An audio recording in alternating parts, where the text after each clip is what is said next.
Good morning, y'all, and welcome to your Tuesday morning devotion. So excited that you are tuning in with us today. And just a reminder that this devotion is what we are actually going to be talking about at small group tomorrow night at the campground. So really hope that you come and join us for that. It's going to be a really great time. It's been just a wonderful time of community and discipleship, and I just really hope that you guys have been enjoying it.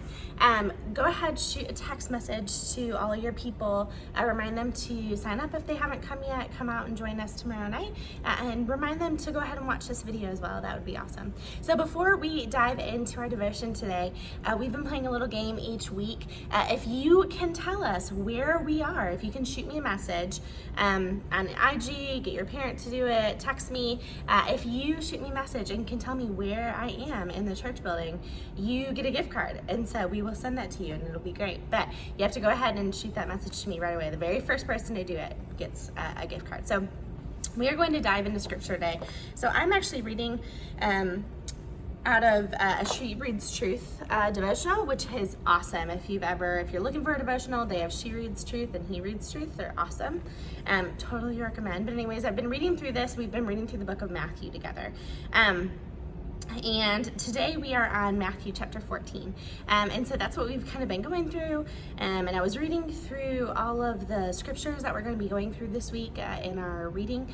And one just from today just really stands out to me. And it's a passage that we've all read many, many times. It's the feeding of the 5,000. But it just really struck a chord with me, specifically the word compassion. And we're going to talk about that. The way that Jesus had compassion for the people that were seeking him out. And so that's what we're going to talk about. So before we dive into scripture, again, Matthew chapter 14, we're going to start at verse 13. Here in this passage, Jesus has just found out some really tragic news. He's just found out that John the Baptist has been murdered in prison. I'm sure he is heartbroken and overwhelmed, just like any of us would be if we found out that information about someone that we knew and that we loved. And so in this moment, Jesus is trying to find a quiet space to himself to process. And so that's where we pick up here in scripture. Starting in verse 13, it says this. When Jesus heard about it, he withdrew from there by boat to a remote place to be alone. When the crowds heard this, they followed him on foot from the towns. When he went ashore, he saw a large crowd, had compassion on them, that word that we're going to be talking about, had compassion on them and healed their sick. When evening came, the disciples approached him and said, "This place is deserted, and it is already late. Send the crowds away so that they can go into the villages and buy food for themselves." "They don't need to go away," Jesus told them. "You give them something to eat." "But we only have 5 loaves and 2 fish here," they said to him. "Bring them here to me."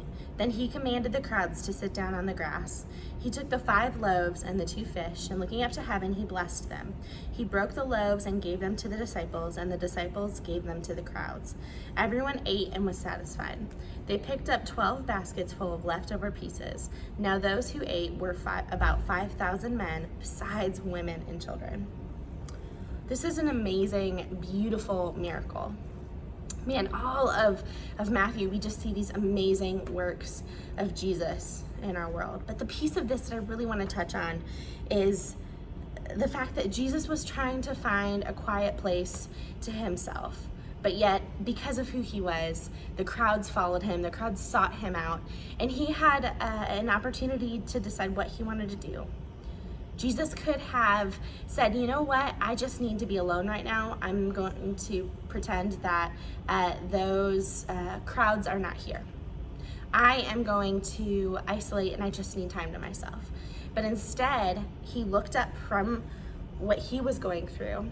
He looked up and he saw the people around them, and he had compassion on them. And he performed miracles. He healed their sick. He spoke. And then he performed this crazy, beautiful miracle.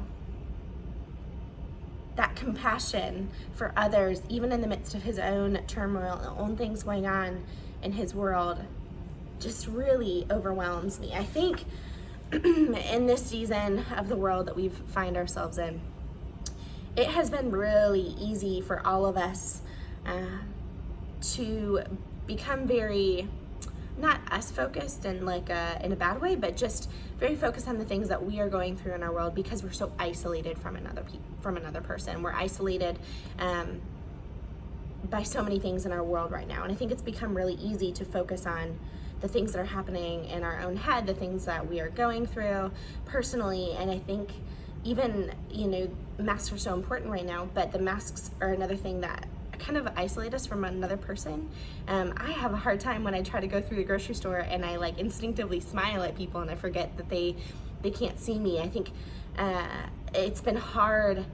We've all become kind of isolated, and in that, I think just like Jesus, we have this choice where we could like choose to look up and see the other people around us and their needs, or continue to keep to ourselves. And I think that's maybe been a hard thing, at least for myself in this season, just to the things that I'm going through, and to forget to see what other people are going through, to forget to have compassion on other people.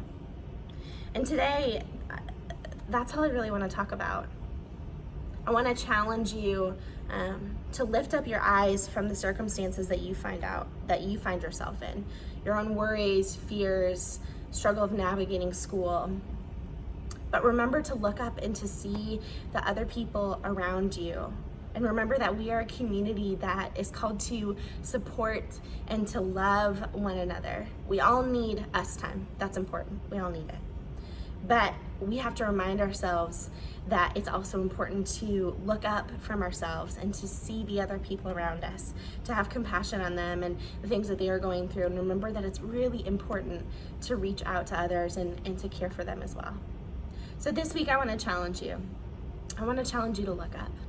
I want to challenge you to shift from maybe being me focused to being others focused. To see the needs of your friends at school. Maybe you have a friend that's really struggling in school right now, whether it's digital learning or in person. Maybe you can reach out to them. Maybe looking up also means looking up to your small group tonight at the campground and saying, hey, who's not here? Who have we not seen? And who do we need to be reaching out to? Who do we need to love on right now? Maybe it means looking up to your family and seeing all the different struggles and the needs and the worries and the to-do lists that your family, that your parents are trying to navigate, or your siblings. And looking up means helping them try to navigate those things and working together as a family unit. What does it look like for you? Who are the people that you need to look up from yourself to see around you, to serve, to have compassion, and to love the way that Jesus did? Love you guys. And let's talk about this at small group tonight.